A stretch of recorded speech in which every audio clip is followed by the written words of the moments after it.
O Senhor esteja convosco. Ele está no meio de nós. Proclamação do Evangelho de Jesus Cristo, segundo Marcos. Glória a vós, Senhor. Naquele tempo, Jesus tomou consigo Pedro, Tiago e João e os levou sozinhos a um lugar à parte, sobre uma alta montanha, e transfigurou-se diante deles. Suas roupas ficaram brilhantes e tão brancas como nenhuma lavadeira sobre a terra poderia alvejar. Apareceram-lhe Elias e Moisés e estavam conversando com Jesus. Então Pedro tomou a palavra e disse a Jesus: Mestre, é bom ficarmos aqui. Vamos fazer 3 tendas, uma para ti, outra para Moisés e outra para Elias. Pedro não sabia o que dizer, pois estavam todos com muito medo. Então desceu uma nuvem e os encobriu com sua sombra, e da nuvem saiu uma voz: Este é o meu filho amado, escutai o que ele diz.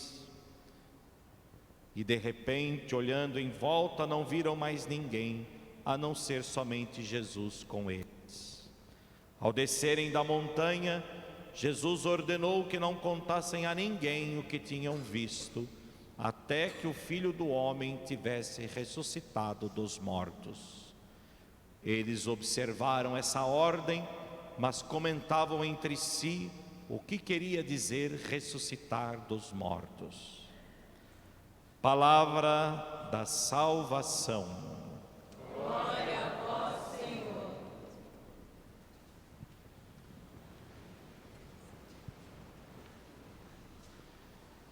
Prezados irmãos, o segundo domingo da Quaresma é sempre chamado o domingo da Transfiguração.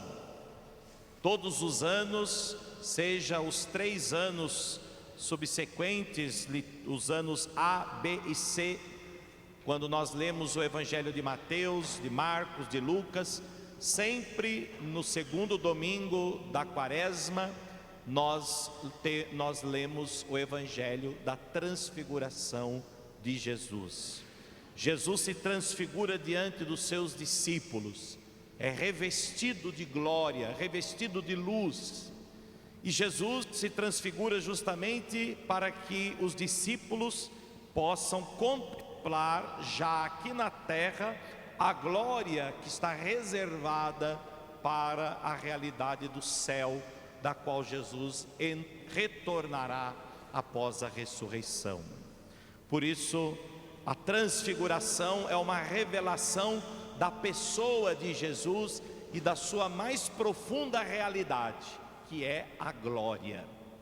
Jesus desceu dos céus, ele esvaziou-se da glória para assumir a condição humana, mas ao passar pela morte e ressuscitar no 3º dia, Jesus então assumirá ou reassumirá novamente a sua condição, a condição da glória, porém agora também junto da nossa humanidade. Portanto, é a humanidade de Jesus, que é a nossa humanidade assumida por Deus, revestida de glória. E Jesus então se transfigura diante de 3 dos seus discípulos, Pedro, Tiago e João. Providencialmente, esses 3 discípulos serão aqueles que de certa forma terão uma missão ou um diferencial na vida, na missão do próprio Jesus. Pedro, a quem Jesus vai confiar a igreja. Tu és Pedro e sobre esta pedra edificarei a igreja. Portanto, Pedro simboliza a igreja que acolhe a glória, que acolhe a transfiguração. Tiago será o primeiro apóstolo a ser martirizado. Portanto, também Tiago, como o primeiro dos mártires, primeiro apóstolo a ser martirizado, representa justamente que diante de todo o sofrimento, de toda a perseguição, de toda a realidade do martírio, a glória de Deus é que é o sustento da vida dos mártires. E João, que se tornou o vidente da futura glória do Apocalipse, é São João que escreve o livro do Apocalipse, é ele que tem a visão do novo céu, da nova terra, da glória de Deus. Por isso é ele quem participa também da transfiguração. Portanto, esses três apóstolos são envolvidos por uma nuvem também luminosa. A nuvem, ser envolvido com a sombra da nuvem, significa justamente a presença de Deus. Portanto, Pedro, Tiago e João são como que envolvidos da presença de Deus. E Jesus então manifesta a eles a sua glória, para que eles tenham a força de enfrentar o terrível escândalo da cruz e compreendam que é preciso passar através de muitas tribulações para alcançar a glória, para alcançar o céu. Meus irmãos, a transfiguração de Jesus se dá justamente semanas antes da sua paixão redentora, semanas antes daqueles trágicos acontecimentos. E Jesus se transfigura justamente para que os discípulos não se escandalizem da cruz, não desanimem diante do sofrimento.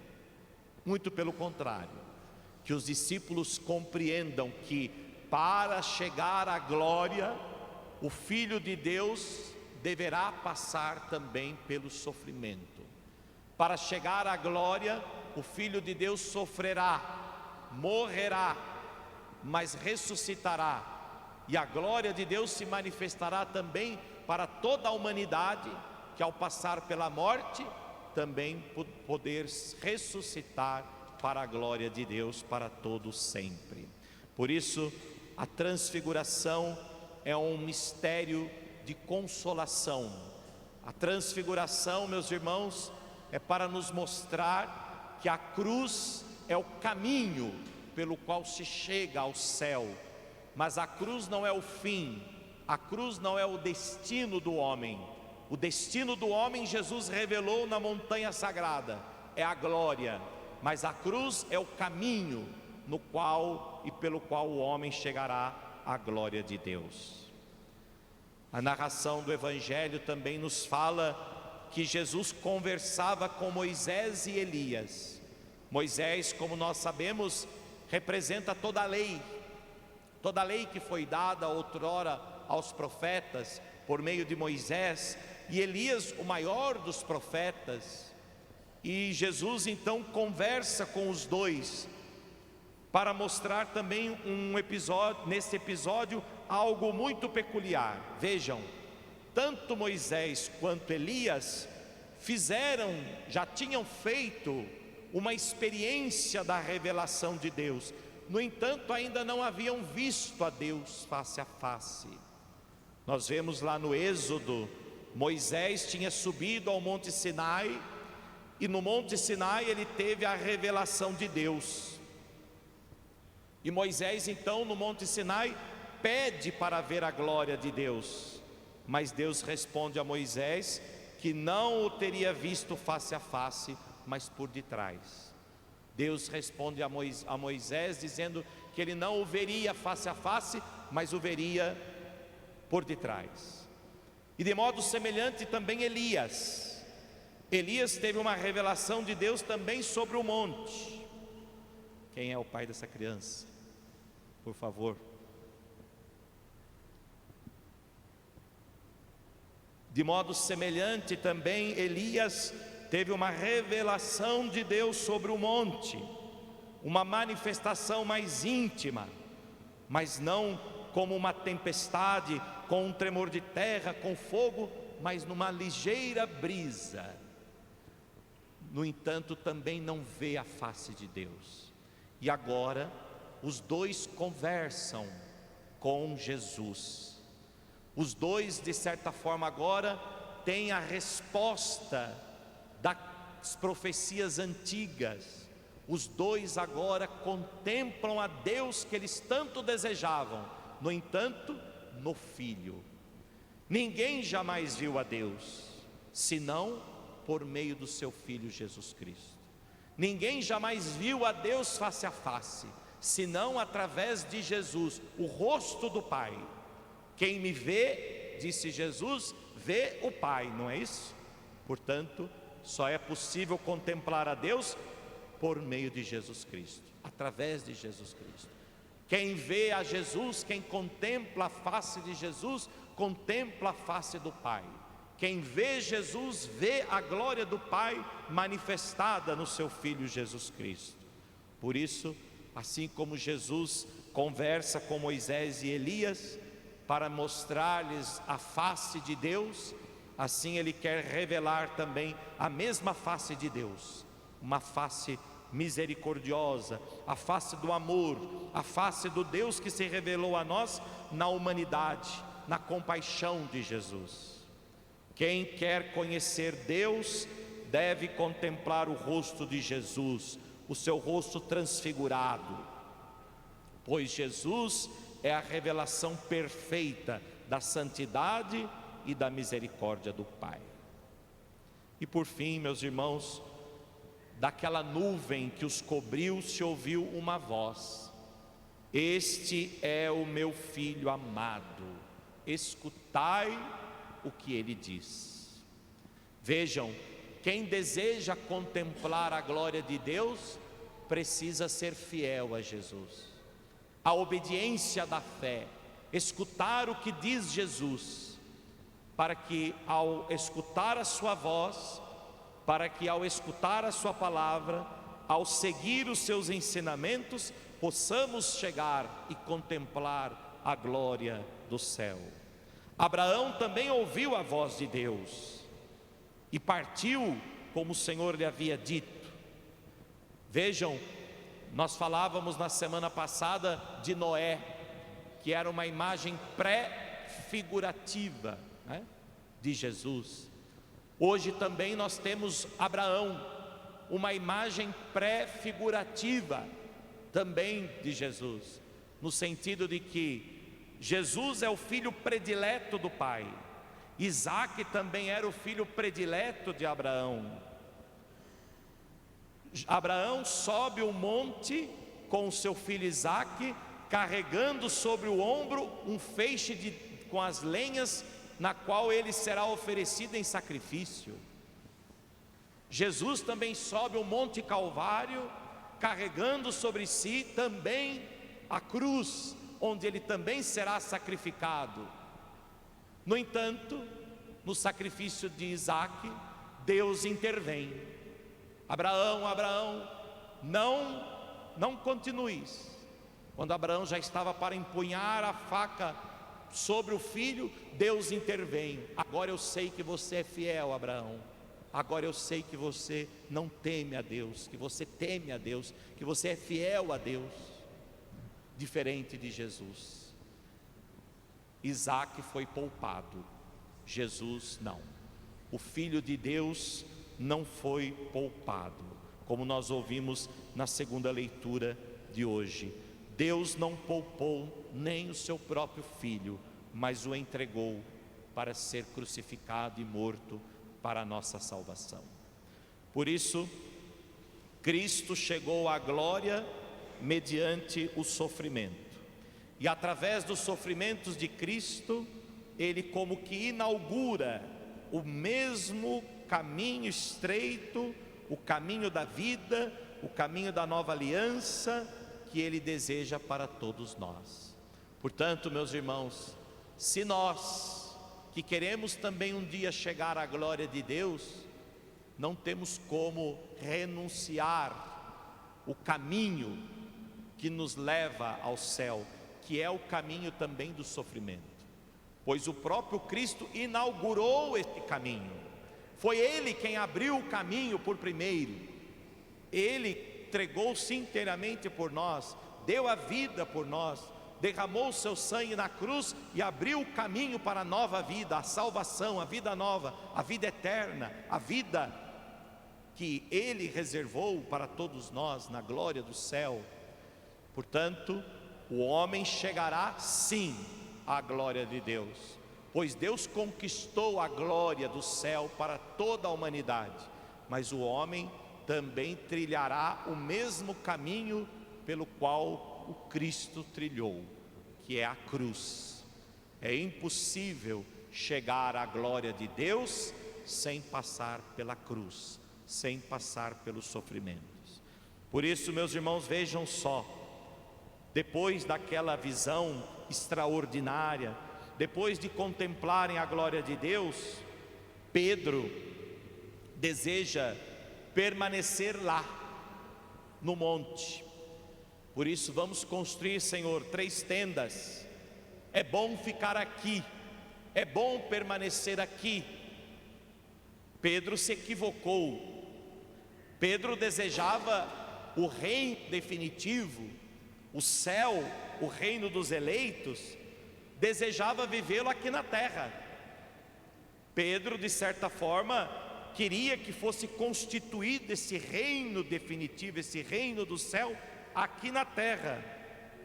Ele equivocou-se também porque se esqueceu de que tanto ele como seus companheiros eram mortais, né?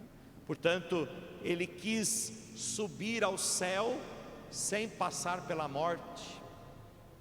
Ele quis, de certa forma, esquivar-se da morte. E Jesus diz: não, é preciso descer o monte, passar por Jerusalém.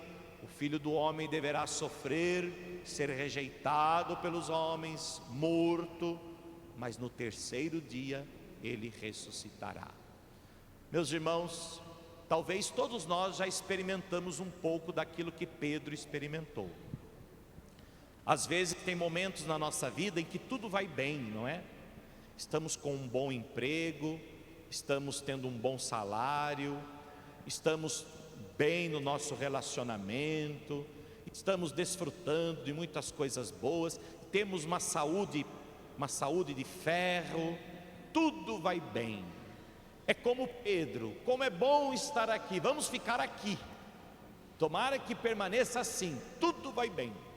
Talvez as maiores preocupações que nós tenhamos é o número das festas e confraternizações que a gente tem que participar, né? Como a gente costuma dizer, tinha um amigo nosso que geralmente a gente estava numa festa, participando de alguma festa, fazendo um passeio, e ele sempre brincava: olha só, o brasileiro sofre, né? Veja só, estamos passeando hoje, já estamos combinando o passeio de amanhã. É muito sofrimento essa vida, né? Para dizer, que vida boa. Talvez nós tenhamos esse sentimento às vezes, como Pedro: é bom ficar aqui, porque aqui é só alegria, só satisfação, só coisa boa, só prazer. Mas Jesus disse que não. Jesus disse: se quisermos entrar na glória de Deus, se quisermos alcançar o céu, deveremos desvencilhar-se das coisas da terra, e isso nos causa certamente sofrimento. Deveremos nos libertar das coisas deste mundo, e isso com certeza causa também sofrimentos. Por isso nós estamos na quaresma. Estamos na quaresma justamente porque somos convidados pelas práticas de penitência a recordar, por meio das mortificações, das penitências que fazemos, para nos recordar que o esforço, a renúncia, a abnegação, o sacrifício das coisas são necessárias se queremos alcançar a glória do céu. Pedro queria ficar lá no monte, contemplando a glória de Deus, mas ainda estava na terra. Se esqueceu que ainda estava na terra, ou quis viver na terra aquilo que está reservado para o céu. Portanto, meus irmãos, Jesus nos ensina que haveremos sim de passar por sofrimentos, mas a certeza da glória é o consolo e a esperança dos que sofrem. Portanto, sabemos que a glória de Deus está reservada para nós, mas haveremos de passar pelas privações, pelos sofrimentos da vida. E quando estivermos atravessando por esses momentos de tribulações, que nós não nos esqueçamos que a glória está reservada para nós. A glória foi conquistada por Jesus. A glória, Jesus a conquistou por um alto preço para todos nós. Mas é necessário também, se com Ele queremos um dia viver na glória, com Ele também nós devemos abraçar, acolher e aceitar os sofrimentos desta vida. É claro que ninguém gosta de sofrer, ninguém deve procurar o sofrimento, porque ele chega para todos, não precisa procurar, não precisa antecipar, mas é necessário ter a lucidez da fé, que os sofrimentos nós haveremos de passar, mas a nossa consolação e a nossa esperança é a glória do céu, que um dia nós viveremos para todo sempre. Assim seja. Amém.